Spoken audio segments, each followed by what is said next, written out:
Hello আমার দুষ্ট প্রিয় মিষ্টি বন্ধুরা, তোমরা সকলে কেমন আছো? আশা করি তোমরা সকলে অনেক ভালো আছো। বন্ধু, আজ তোমাদের মাঝে নিয়ে আসলাম নতুন একটি লাগালাগির গল্প। বন্ধুরা, গল্পটি শুনলে তোমাদের দাঁড়িয়ে যাবে, তোমরা হাতের কাজ করতে বাধ্য হবে। তাই ভিডিওটি না টেনে শেষ পর্যন্ত গল্পটি দেখুন। চলুন বন্ধুরা, আর কথা না বাড়িয়ে গল্পটি শুরু করি। সকাল প্রায় 11টা বাজতে চল। সূর্য পূর্ব হতে উঠে পড়েছে মাথার উপরে। শীত শীত আমেজে মানবকুলে তা ভারী আরামদায়ক।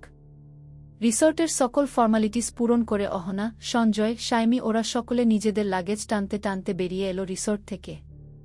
অহনা সকলের দিকে খেয়াল করে বলল, এই রুদ্র আর শ্রেয়সী কই? পিহু, পিয়ম ওদেরও তো দেখছি না। ব্যাপার কি, সবগুলো গেল কই? আরশাদ বলল, স্যার আসলে সকালেই ভাবিকে নিয়ে বেরিয়ে পড়েছে গু। বেরিয়ে পড়েছে মানে? বেরিয়ে পড়েছে মানে কি? কোথায় গেছে? দুবাই গিয়েছে। স্যারের একটা শুটিং আছে। ঝামেলায় আর কাউকে বলা হয়ে উঠেনি। ভাবিকে নিয়ে গিয়েছে কারণ একসঙ্গে ঘুরেও আসতে পারবে। মাকে তবলে গিয়েছে। তুলি বেগম আরশাদের ইশারায় বললেন, হ্যাঁ, যাওয়ার সময় আমাকে বলে গিয়েছে। তোরা ওদের নিয়ে চিন্তা করিস না। ঠিক আছে, সে না হয় বুঝলাম, কিন্তু পিয়ম আর পিহু কই? ওদের তো সকাল থেকে দেখছি না।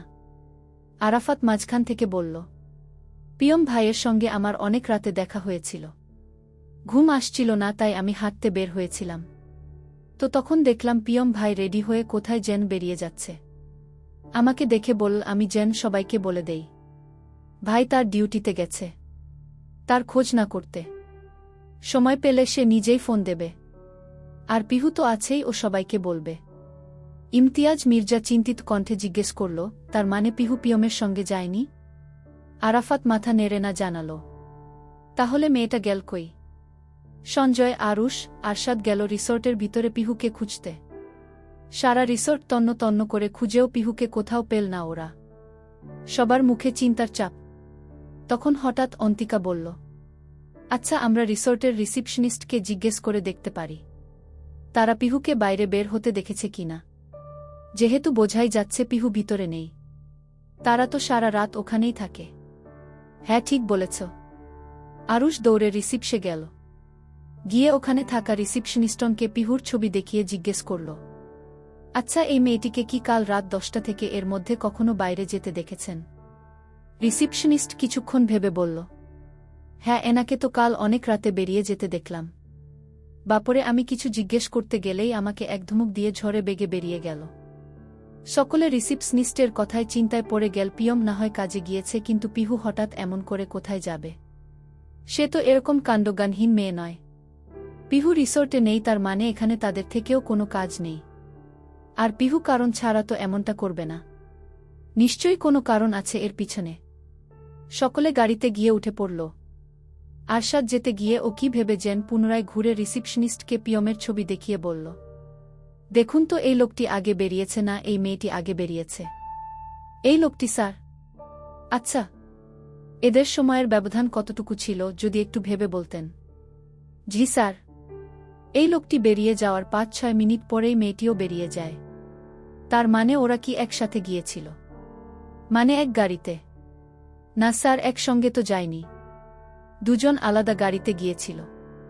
ঢাকা থেকে কক্সবাজার আসার সময় সকলের মনে যে উত্তেজনা কাজ করছিল তার কোনোটাই এখন কারো মাঝে বিরাজমান নেই। কেমন একটা দুঃখগ্রস্ত ভাব সকলের মাঝে। যদিও তারা জানে পিহু সব পরিস্থিতি সামলাতে পারবে, তবুও চিন্তা না করে থাকা যায় না। অন্তত সে কাউকে জানিয়ে যেতে পারত। কক্সবাজার থেকে ফিরে সকলে নিজ রুমে রেস্ট নিচ্ছে। তাদের শরীরে আর কুলাচ্ছে না। এতটা পথ জার্নি করা সত্যি কষ্টের বিষয়। পরদিন এক আগন্তুক ফোন দিল পিয়মকে। জানালো, আপনার পাখি তো আপনার পরেই রিসোর্ট থেকে বেরিয়ে গিয়েছিল। বলি, আগে পরে কি তাকিয়ে দেখেছিলেন? এত কাঁচা খেলোয়াড় হলে কিভাবে হবে বলুন তো অফিসার পিয়ম মির্জা গু। আগন্তুকের কথায় পিয়ম ভ্রু কুঁচকে কথার কোনো প্রতিবাদ না করেই লাইন কেটে দিল। অন্তিকা আর সাময়ী বসে আছে সুব্রতা মহলে 2য় তলার বারান্দায়। পিহুর নিখোঁজ হওয়ার আজ 10 দিন। এই কদিনে পিহু তো কোনো খোঁজ নেই। মেয়েটা একেবারে যেন লাপাত্তা। রুদ্র ও আর কোনো খোঁজ নেয়নি বাসায়। কি এমন কাজ করছে যে সববার সকলের খোঁজ নিতে পারছে না তারা? শুধু আরশাদ বলেছে তার কথা হয় স্যারের সাথে। কেউ চিন্তা না করতে। এসবই আলোচনা করছিল দুজনে বসে। হঠাৎ পাপিয়া এসে শাইমিকে বলল, ছোট ভাবিজান আপনার বাবা মায় আইছে, আপনারে নিচে ডাকে। যাই আমি দেহি তাদের গিয়া নাস্তা পানি দেই। শাইমি বাক্রুদ্ধ। এতগুলো দিন পর তার মা বাবা এসেছে। খুশিতে তার চোখ চিকচিক করছে। কতগুলো দিন সে এই দিনটার অপেক্ষায় ছিল। সে ঠিক জানত অভিমান ভেঙে তার মা বাবা ঠিক আসবে। শাইমি দৌড়ে নিচে নেমে এলো। শাইমির মা বাবা এসেছে তাদের মেয়ের সাথে দেখা করতে। তারা এখন ড্রয়িং রুমের সোফায় বসে আছে। কক্সবাজার যাওয়ার আগে আরশাদ শাইমির করা কাণ্ডে তাদের কাছে ক্ষমা চেয়ে এসেছে। শাইমির মা বাবাও বুঝেছেন, মেয়ের ইচ্ছার বিরুদ্ধে গিয়ে কখনো কোনো বাবা মায়ের উচিত নয় মেয়েকে জোর করে একটা সম্পর্কের দিকে ঠেলে দেওয়া। এতে দুটো পরিবারে কেউ শান্তিতে থাকতে পারে না। অপছন্দের জিনিসকে আমরা বরাবরই অবহেলা করি। সেখানে অপছন্দের একটা সম্পর্ককে বয়ে বেড়ানো বড্ড কষ্ট। তাই বলে বাবা মাকে কষ্ট দিয়ে পালিয়ে আসবে এটাও ভালো কোনো কাজ নয়। শাইমি বুঝেছে তার কাজটা করা ঠিক হয়নি। প্রথমে তা মা বাবাকে জানানো উচিত ছিল তার পছন্দের কথা। শাইমি এসেই ঝাপটে ধরল তার মাকে, ফুফিয়ে কেঁদে দিল। নিজের ভুলের জন্য ও ক্ষমা চাইল বাবার হাত ধরে। বাবা মায়ের নরম মন পুরনো কথা ভুলে গিয়ে নতুন করে শাইমিকে আগলে নিলেন। তারা কিছুক্ষণ থেকে আবার তাদের বাসার পথে রওনা হলেন। তুলি বেগম অনেক করে থাকতে বললেও থাকলেন না তারা। শাইমির মা বাবা চৌধুরী পরিবারের সকলকে দাওয়াত করলেন নিজ বাড়িতে।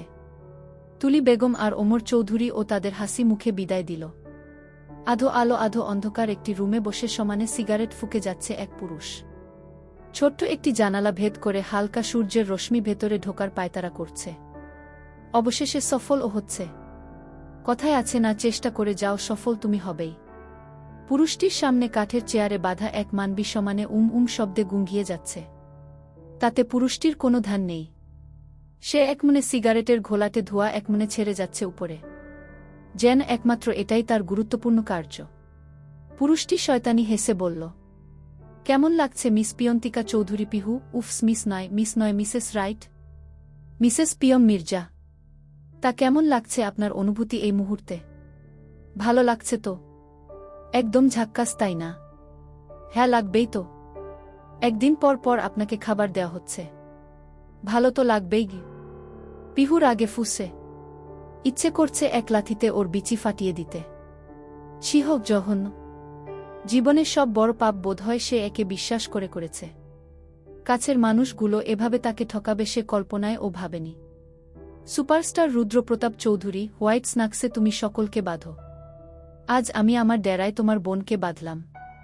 কেমন দিলাম বলো? হ্যাঁ, আসছে মাস, নতুন মাস। হবে খেলা, হবে খেলা, মজা হবে, হবে ফুর্তি। চারিদিকে গুলি ছোড়া হবে যে, মরবে কেউ, বাঁচবে কেউ, কিন্তু বাঁচতে দেব না তো আমি। উৎসবের মাঠেই তো হবে খেলাগুল। কেমন কবিতাটা হলো বলেন না মিসেস পিয়ম মির্জা? সুর মেলেনি, তাই না? হা হা হা। পুরুষটির এমন গা জ্বালানো হাসিতে ঘেন্না ধরে গেল পিহুর সারা শরীরে।